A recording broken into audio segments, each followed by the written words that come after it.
하나님의 말씀, 오늘 우리에게 주시는 주님의 말씀은 신약성경 로마서 10장 13절로 15절 말씀입니다. 로마서 10장 13절로 15절 말씀입니다. 이 계시의 말씀을 봉독할 때 다 함께 살아계신 하나님의 음성을 들으실 수 있기를 바랍니다. 누구든지 주의 이름을 부르는 자는 구원을 받으리라. 그런즉 그들이 믿지 아니하는 이를 어찌 부르리요? 듣지도 못한 이를 어찌 믿으리요? 전파하는 자가 없이 어찌 들으리요? 보내심을 받지 아니하였으면 어찌 전파하리요? 기록된 바 아름답도다 좋은 소식을 전하는 자들의 발이요 함과 같으니라. 아멘. 예수께서 부활하셨습니다. 부활절기 두 번째 주일을 맞고 있습니다. 기쁨의 50일 기간을 보내고 있습니다.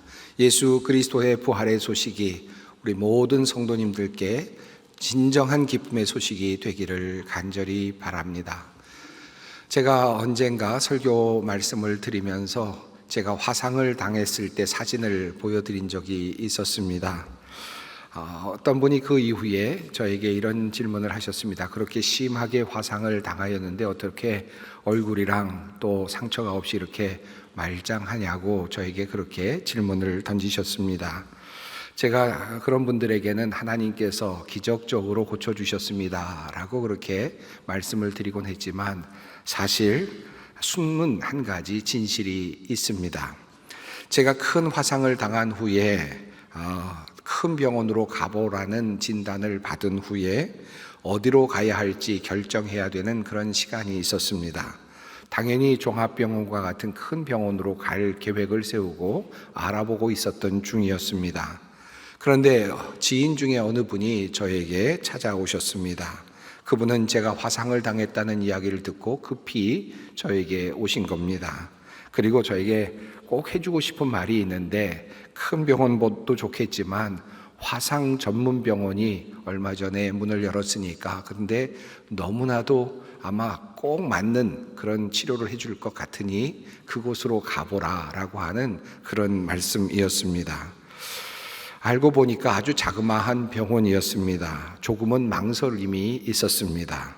그런데 그분이 저에게 오셔서 너무나도 확신에 찬 말씀을 해주셨기 때문에 마음이 조금은 흔들렸습니다.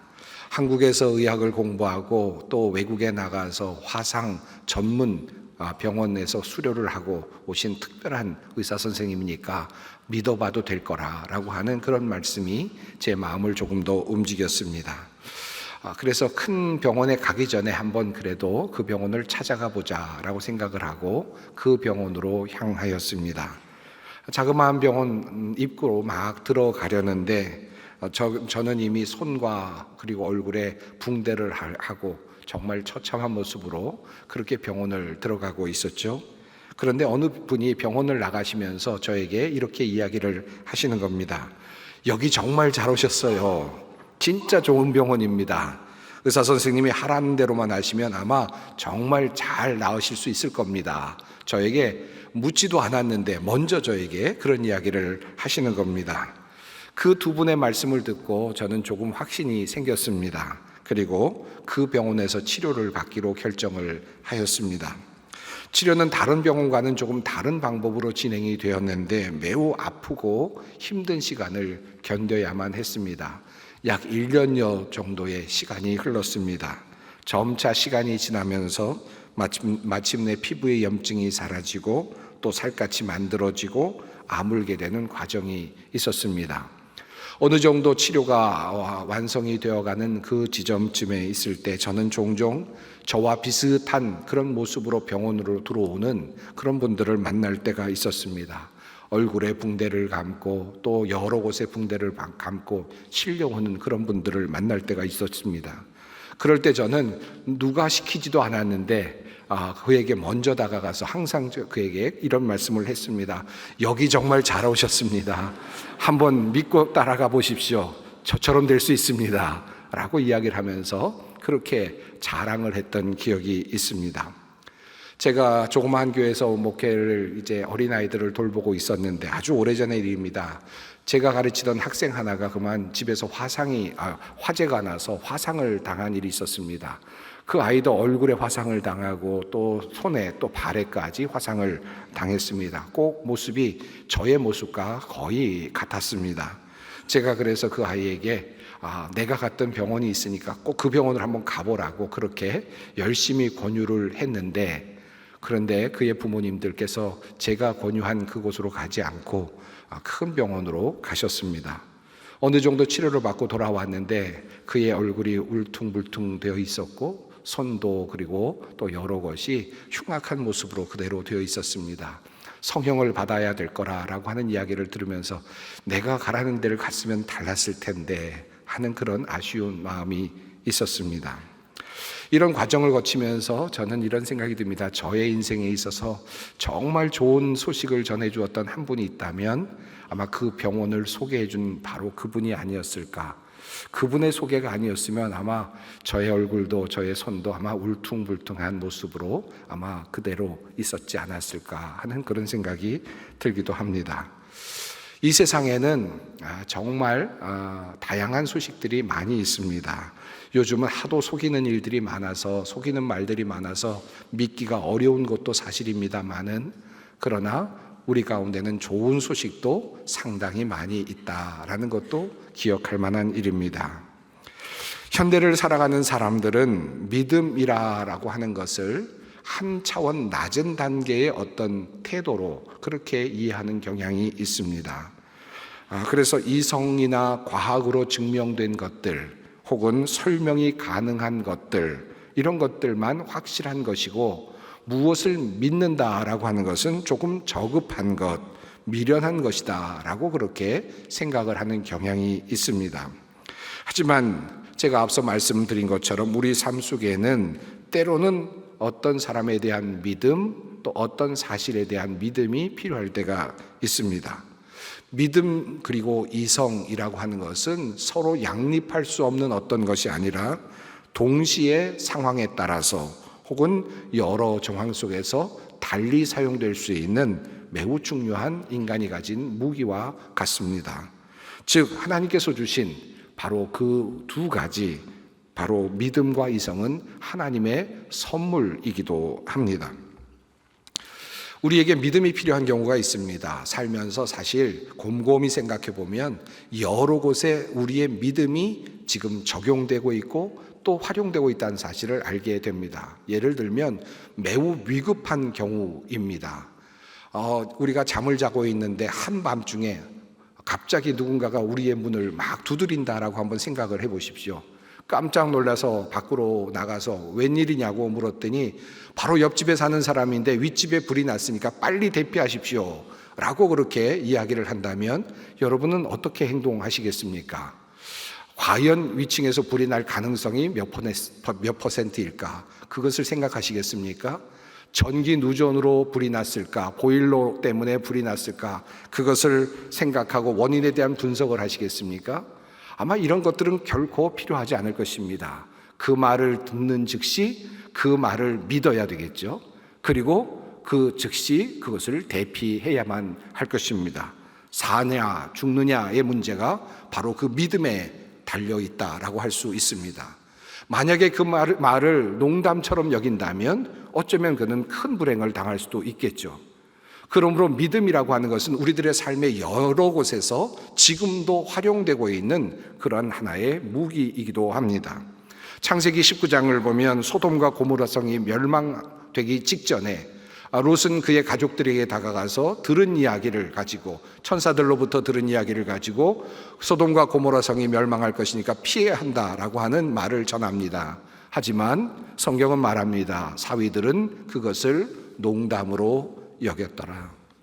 그 위급한 상황에서 그들은 농담으로 여겼고 피신하지 않았고, 그리고 그들은 그곳에서 죽음을 맞이했을 것입니다. 유튜브에 종종 올라오는 그런 영상들이 있는데 아마 컴퓨터를 하시다 보면 유튜브 영상들을 보시게 될 겁니다. 저도 그냥 이따금 올라오는 영상들을 보곤 하는데, 일본에서 쓰나미가 왔을 때 사람들이 그 재난을 당하는 모습을 먼 곳에서 찍은 그런 영상들이 올라온 것을 종종 보았습니다. 그런데 사이렌이 막 울리고 사람들에게 대피하라는 명령이 주어지고 많은 사람들이 높은 곳으로 막 올라가고 있는 장면이 보이는데, 유독 제 눈에 들어오는 한 사람이 있었는데, 그 사람은 이상하게도 반대 방향, 사람들의 반대 방향을 보면서, 뛰어가는 반대 방향을 보면서 무슨 일이 일어나고 있는지를 확인하려는 듯이 두리번 거리는 한 사람의 모습이 그 영상에 잡혀 있는 것을 보았습니다. 어떻게 됐을까요? 순간적으로 넘쳐오는 그 물에 그냥 휩쓸려서 결국 흔적 없이 사라지는 모습이 그 영상에 그대로 잡혀 있는 것을 제가 보았습니다.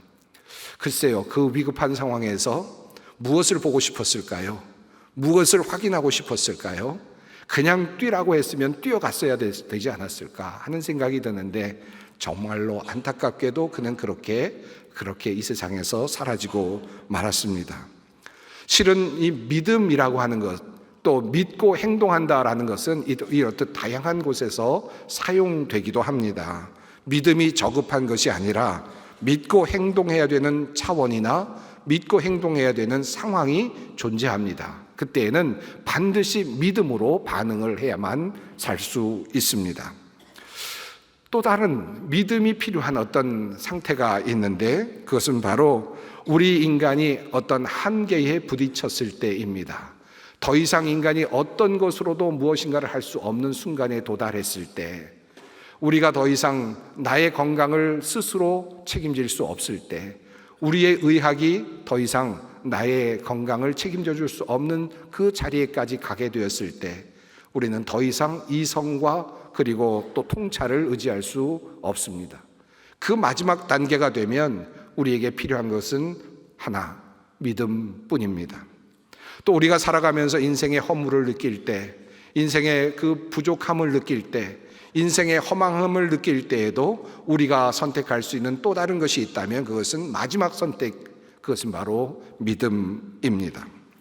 고린도서에 이런 말씀이 있습니다. 지혜 있는 자가 어디 있느냐? 선비가 어디 있느냐? 이 세대의 변론가가 어디 있느냐?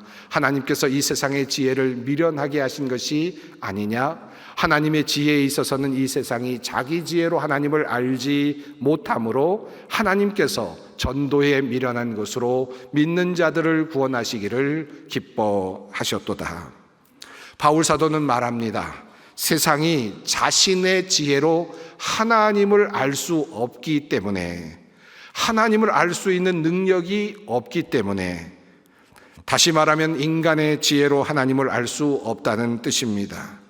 삶의 성찰을 통해서나 또는 지극한 연구를 통해서나 지독한 연구를 통해서나 그 방식으로는 하나님을 알 수 없기 때문에, 스스로 구원에 이룰 수 없기 때문에, 자신의 생명, 유한한 생명을 또다시 영원한 생명으로 만들어갈 수 없기 때문에 하나님께서는 전도에 미련한 것으로 믿는 자들을 구원하신다라고 그렇게 말씀하십니다. 하나님께서 인간을 구원하시는 모든 일을 다 완성하신 다음에 그 길로 가라고 인도하시고 안내하신다는 것입니다. 그리고 그것을 믿는 사람들은 그 혜택을 누릴 수 있게 하셨다라는 것입니다. 인간이 사다리를 타고 올라가는 것이 아니라, 인간이 스스로의 모든 노력으로 구원을 이루는 것이 아니라, 영생의 자리로 들어갈 수 있도록 스스로 그 길을 여는 것이 아니라, 하나님께서 그 길을 열어두시고 우리에게 그 길을 안내하여 주심으로 그것을 믿는 사람들이 그 혜택에 들어갈 수 있게 해 주셨다라는 말씀입니다. 그러므로 오늘의 본문 말씀은 이렇게 우리에게 증언합니다. 누구든지 주의 이름을 부르는 자는 구원을 받으리라. 그런즉 그들이 믿지 아니하는 이를 어찌 부르리요? 듣지도 못한 이를 어찌 믿으리요? 전파하는 자가 없이 어찌 들으리요? 보내심을 받지 아니하였으면 어찌 전파하리요? 길을 알려주는 것이 얼마나 중요한가, 그것을 안내하는 것이 얼마나 중요한가를 말씀하고 있습니다. 그러므로 바울은 이렇게 말합니다. 아름답도다 좋은 소식을 전하는 자들의 발이요. 좋은 소식을 전하는 것이 얼마나 귀한 것입니까? 좋은 병원을 소개해 주는 것이 얼마나 귀합니까? 화재 난 것을 알려주는 것 얼마나 귀한 것입니까?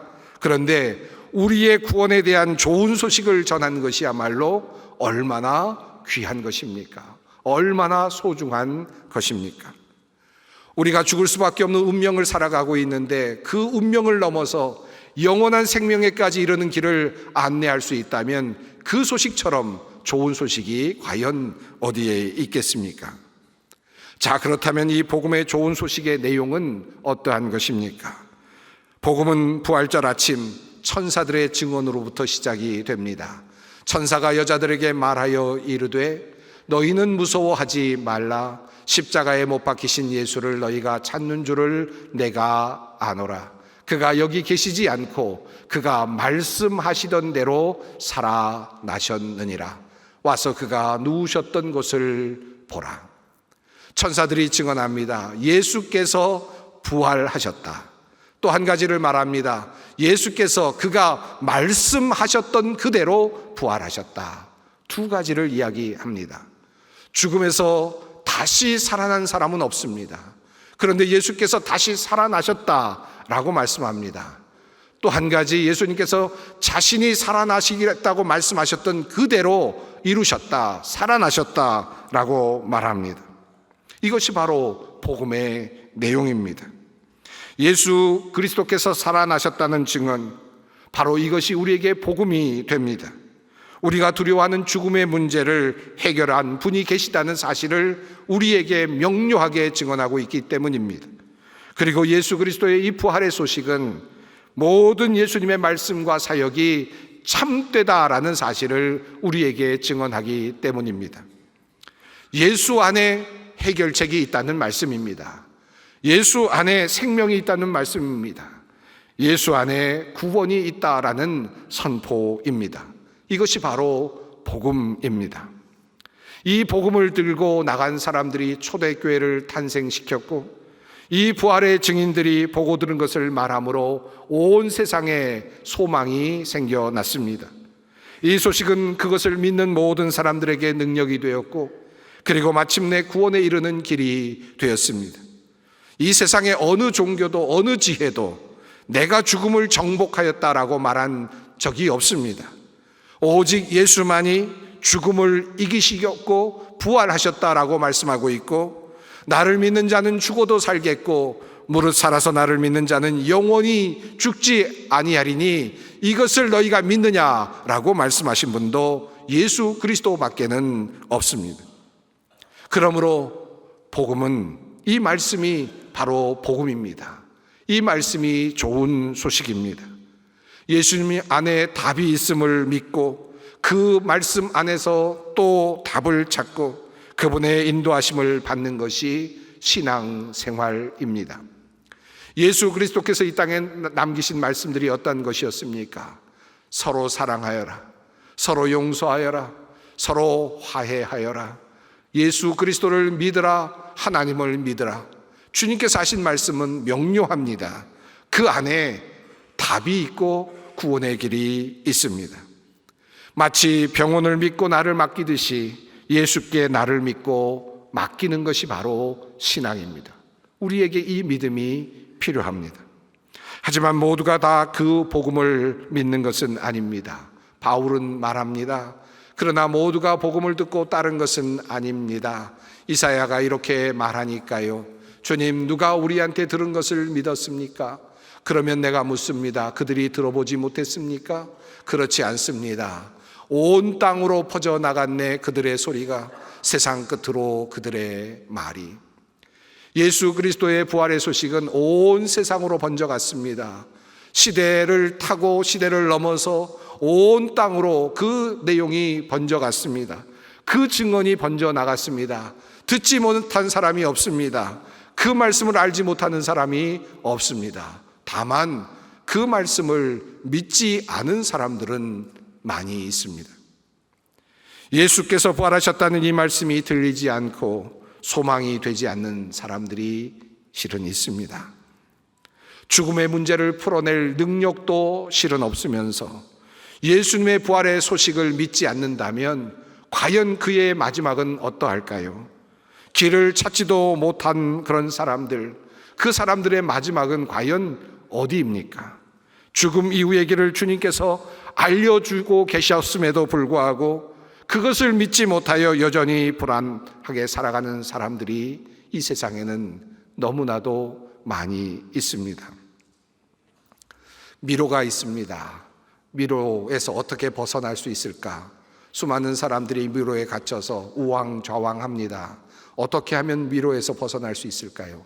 그런데 한 사람이 나섭니다. 내가 이 길을 너무나도 잘 안다고, 이쪽으로 가면 된다고, 나를 따라오면 된다고 말합니다. 여러분은 어떻게 하시겠습니까?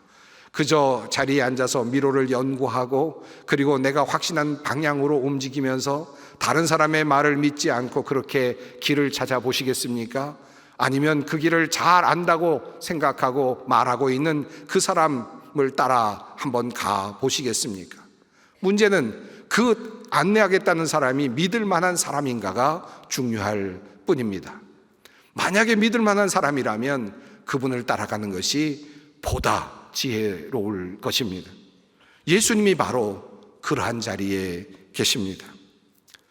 예수 그리스도를 믿었던 사람들이 있었습니다. 이 복음을 받아들인 사람들, 그들은 복음에서 소망을 발견합니다. 그리고 답을 찾습니다. 예수 그리스도의 죽으심과 부활로부터 시작된 복음은 이미 수천 년을 이어 내려오며 신앙을 낳았고 그리고 구원을 낳았습니다. 수많은 사람들이 이 말씀을 들었고 이 말씀을 믿었고 그리고 하나님의 나라를 품었고 하나님의 나라를 소유했습니다. 수많은 사람들이 예수 그리스도의 부활의 사건을 믿음으로 고백하였고 그리고 그 안에서 평안을 찾았습니다. 이 소식은 이스라엘을 넘어서 이웃 땅을 넘어서 그리스와 로마를 넘어서 유럽과 아메리카 대륙 아시아를 넘어서 그리고 조용한 나라 조선에까지 이르렀습니다. 한반도 땅까지 이르렀습니다. 지금으로부터 꼭 140년 전 제물포에 도착했던 두 사람이 있었습니다. 언더우드, 아펜셀러. 언더우드는 장로교의 목사였고 아펜셀러는 감리교의 목사였습니다. 그분들이 한국 땅을 밟습니다. 어느 날 밟았을까요? 바로 그들은 1885년 4월의 어느 날 부활절 아침 그들은 발을 내딛습니다. 다른 날 밟을 수도 있었을 것 같은데 다른 날 내릴 수도 있었을 것 같은데 그들은 의미를 두면서 부활절 아침에 그 배에서 내려와 한국 땅을 밟습니다. 부활의 소식을 들고 예수 그리스도께서 부활하셨다는 그 복음의 소식을 들고 어둠의 땅에 내려왔습니다. 일제하에서 신음하고 있었던 그 민족을 향하여 그리고 나라를 잃을 상황 속에서 힘들어하고 있는 그 한국의 백성들을 향하여 어둠 속에서 가난 속에서 피폐함 속에서 그렇게 힘겹게 살아가고 있는 백성들을 향하여 부활의 소식 예수 그리스도의 복음을 들고 내려왔습니다. 그들이 그곳에서 하나님의 복음을 전하였습니다.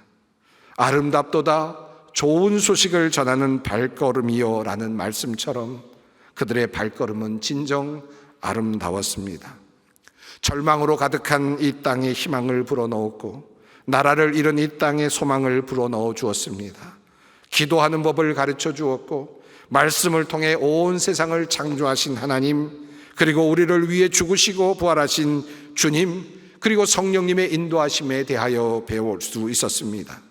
복음으로 나라가 소망을 갖게 되었고 140년이 지난 오늘 우리 대한민국은 세계 어느 나라든지 부러워하는 그런 나라로 성장 발전하였습니다.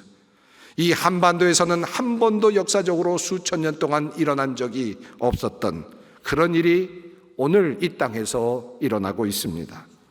우리가 복음을 받아든 지 140년이 되는 우리 대한민국의 모습입니다. 물론 이 소망은 이 땅에만 머물지 않습니다. 이 땅에서 번영을 누리는 것에만 국한되지 않습니다.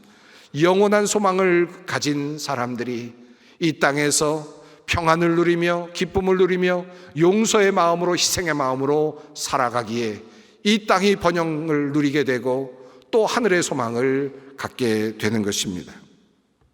오늘은 장애인 주일입니다.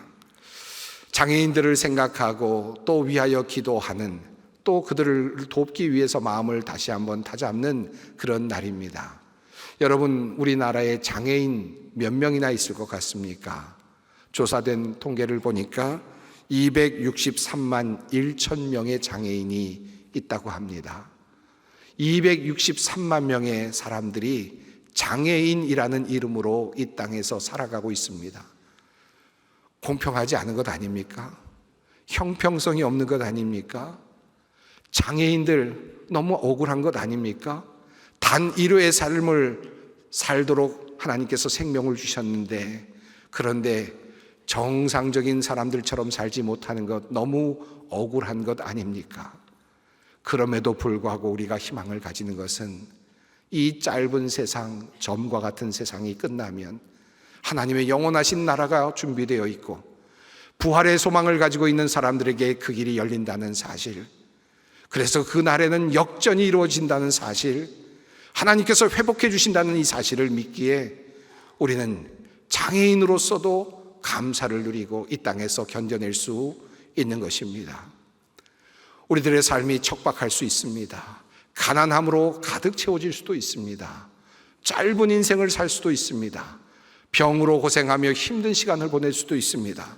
어찌 보면 억울할 수도 있고 공평하지 않을 수도 있다고 생각할 수 있지만, 그러나 우리가 예수 그리스도를 붙잡고 있기에, 복음을 붙잡고 있기에, 영생을 붙잡고 있기에 우리는 넉넉히 이길 수 있는 것입니다.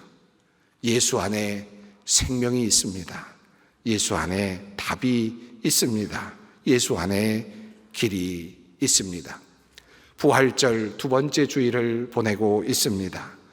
좋은 소식을 전하며 평화를 공포하며 복된 소식을 가져오며 구원을 공포하며 시온을 향하여 이르기를 내 하나님이 통치하신다 하는 자의 산을 넘는 발이 어찌 그리 아름다운가.